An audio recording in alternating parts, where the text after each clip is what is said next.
One of the most consistent failures in modern Marvel writing is that they are writing accidentally villain hero. Not a tragic anti-hero, not a flawed protagonist, but an outright villain, written as if they're heroes. This isn't a knowledge gap problem, it's an ethics gap. Heroes doing bad things isn't new. In fact, it's often essential. The difference is why they do them and whether they knew better. Old heroic writing understood this distinction. Modern Marvel absolutely does not. The problem isn't that modern heroes make mistakes. The problem is that they do knowingly immoral things with full foreknowledge, no necessity, no remorse, and are still framed as righteous. And when that happens, the audience notices, because the average viewer can still tell the difference between right and wrong, even if Hollywood writers apparently cannot. Ironheart defenders are saying that Tony Stark was villain too. Tony Stark was flawed, not villainous. Tony Stark at the beginning of the Iron Man is arrogant, narcissistic, sheltered, indulgent, and reckless. These are character flaws. They're not moral flaws. That distinction matters. Early Iron Man established Tony's ethical framework explicitly. When questioned about morality of the arms trade, Tony doesn't shrug and says, "I don't care who dies." Do you plan to report on the millions we've saved by advancing medical technology or kept from starvation with our intellicrops?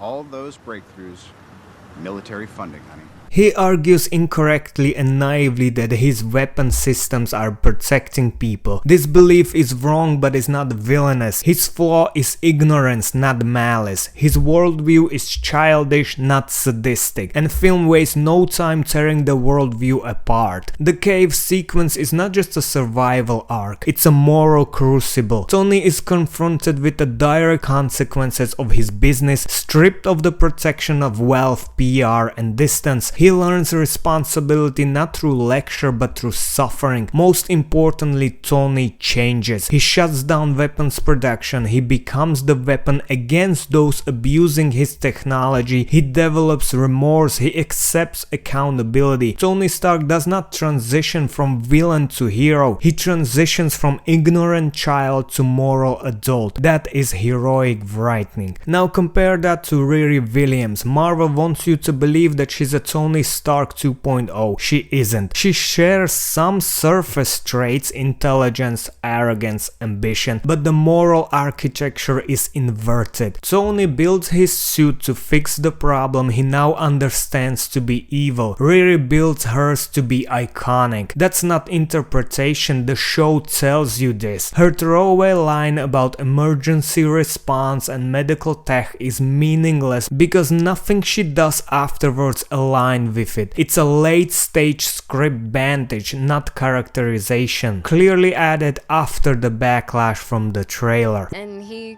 contributed immensely to the field, so I won't roast Tony Stark off rip. Riri is repeatedly described as a genius, yet she knowingly engages in unethical behavior, selling coursework, selling unlicensed tech, misusing university resources, causing injury, breaking laws for personal gain, all with full awareness. Then she escalates. She doesn't stumble into crime, she chooses it. She's told up front the operations involved extortion, racketeering, and terrorism. She accepts anyway. Sheila, I don't care if my tunnels destroy entire communities if it makes me rich.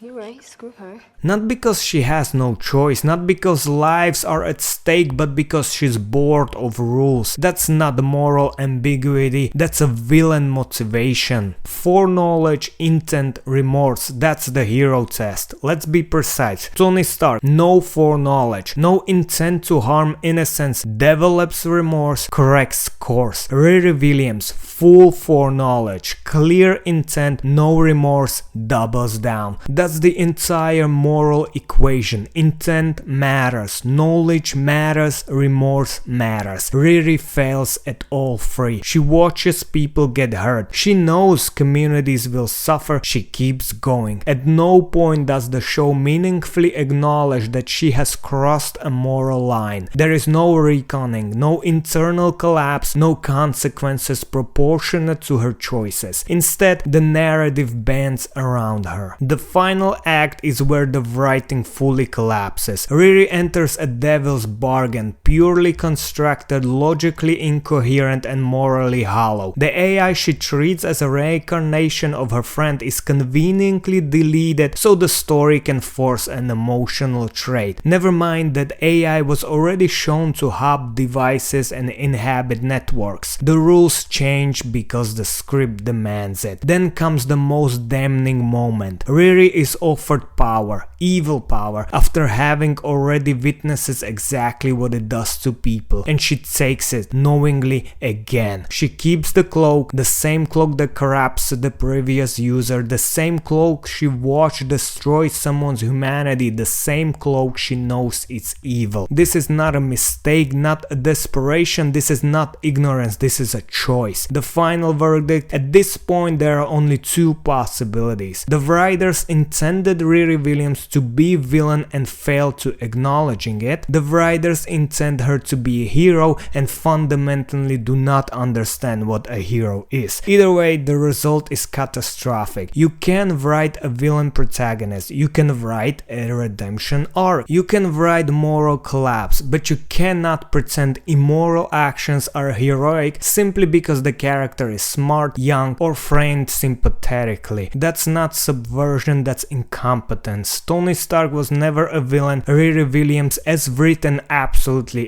is. And the most damning indictment of a modern Marvel isn't that they write bad heroes, is that they don't know they're doing it. That's not just bad writing, that's a broken moral compass. Now it's time for some honorable mentions. Stole a bike, destroyed a property, destroyed the entire planet, no repercussions, still a hero. Kidnapped the entire city, still treated like she sacrificed something. Act of terrorism, but still cannot be criticized. Thank you Hello Kitty 138, my very first subscriber. T'Challa attempts at the execution across international borders based on bad intel, no trial, no due process. Peter brainwashed the entire planet to fix a problem he caused without consent, oversight or moral consideration. The story treats it like a tragic heroism instead of catastrophic ethical violation. Doctor Strange repeatedly tampers with reality and people's mind, often against advice, and narratively rarely treats this as a dangerous arrogance, just a clever problem solving. Nick Fury SHIELD, mass global surveillance, illegal experimentation, weaponized AI project in sight.